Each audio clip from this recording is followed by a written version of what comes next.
Really, really interesting interview. I'm getting really interested in films, and sometimes people don't know the difference between like a full length feature and what is a short film. Well, our guest today, Taryn Jackson from PBS, is going to talk about PBS's Short Film Festival that's coming out July 15th, all the way to the 26th. How are you, Taryn? Thanks for stopping by. How are you? Hi, I am doing well. How are you doing, Neil? Fantastic. So tell me a little bit about your background. Let's learn a little bit about who you are, and then we'll go into the film festival. Okay, great. Well, my name is Taryn Jackson. I'm currently director of editorial and brand engagement. I cannot believe I'm about to say this, but I started at PBS almost 16 years ago. In 2008, I graduated from Howard University back in 2003. Worked a couple of different places, but once I found my home in public media, I've been here ever since.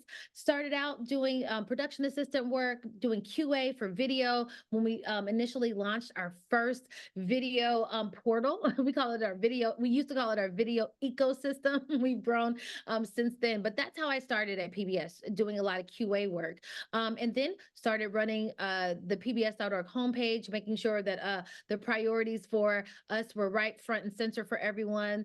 Newsletters as well, and the PBS Short Film Festival. It launched in 2012, and I'm excited to bring to you all year 13 of the film festival. All right, so let's kind of just jump right into the to you talking about the film festival and everything. What now we're talking short film festival because people could hear. So can define a short for me. Absolutely. So a short is anywhere between, we've had shorts as short as 2 minutes.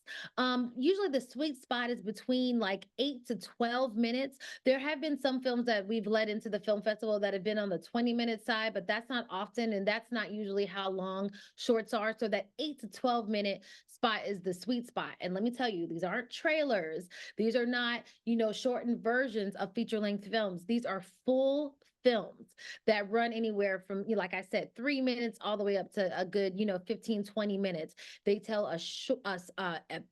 impactful, strong, powerful story in a short amount of time. And so that's why this year's theme is story time. We're celebrating the art of short form storytelling because there is an art to that. Not everyone can do it. And these filmmakers have done an incredible job. Well, and that's where we see these short between 30 seconds and a minute in social media, and how you have to have the hook, you have to get them, and then get them a call to action.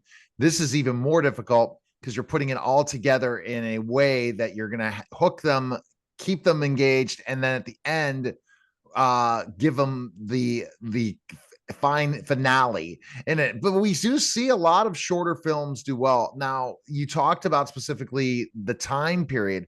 What kind of short films do you allow to enter the film festival? Is there a specific rule of thumb on that? You know what? We are a very straightforward film festival. We want the stories that the people want to tell. And so we don't put, parameters around what people can enter into the film festival. So they work with their local PBS station, are some of our presenting partners, including the National Multicultural Alliance, as well as POV and ITBS. The independent filmmakers will partner with one of our presenting partners and submit their film for consideration for the film festival. So then here at PBS, 8 or 9 of us, we get together. Well, actually, let me say that we do not get together. We independently watch the films initially. And then after we score and rank them on our own, we come together and we meet. That meeting is probably a good 2.5, 3 hour meeting where we whittle down our 100 to 125 entries into this year, our 15 films. From there, from the 15, then we see, do they fit into genres? Do they fit into themes? Can we fit them into categories? Because we don't want to do that work first. Because I feel like when you do the categories on the front end, sometimes you're trying to fit films, and that we don't want it to be that way. We want this film festival to be authentic. So it comes together organically, and that's the way we like to present it to everyone. No doubt, because if it comes together organically, it's a lot of an easier type of a situation. Because and then it's their tribe, it's the story they're trying to tell the audience. I'm sure you're looking at, how am I really looking at something that could be PBS worthy? when you're going through these 125, because what PBS is able to do is tell stories that some people don't tell, right?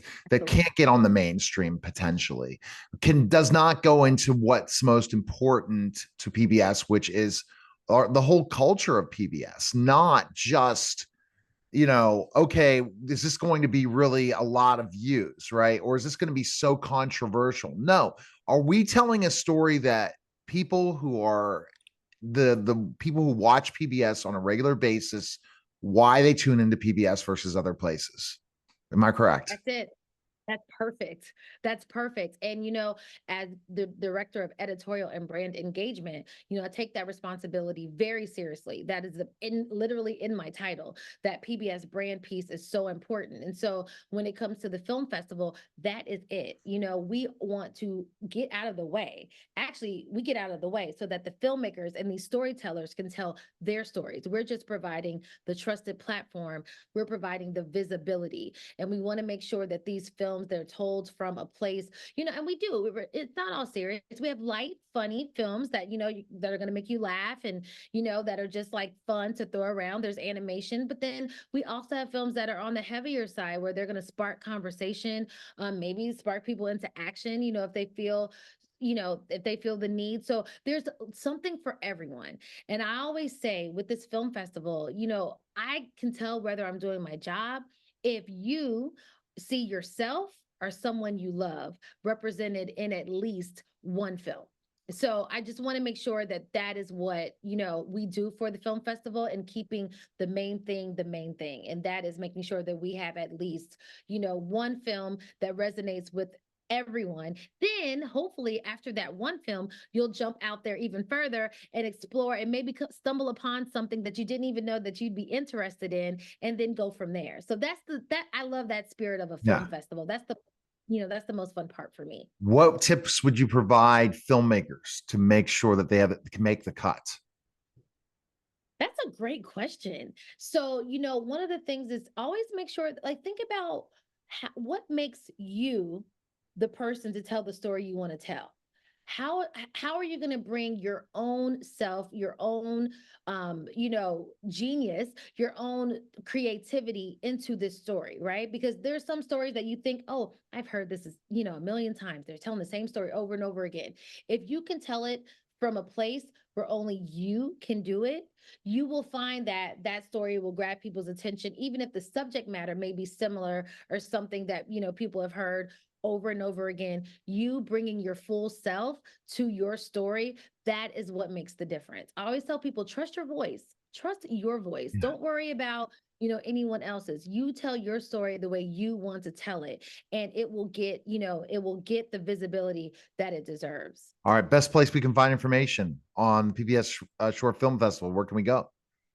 Yes, so lots of different ways. So all of the films will be available July 15th on the PBS app, as well as our PBS YouTube channel. We also have a dedicated PBS Short Film Festival Facebook page. And then we have our show page, pbs.org/film festival. All right. Thanks again. Appreciate it. Thank you for having me. All right. You're listening and watching The Neil Haley Show, and we'll be back in just a moment.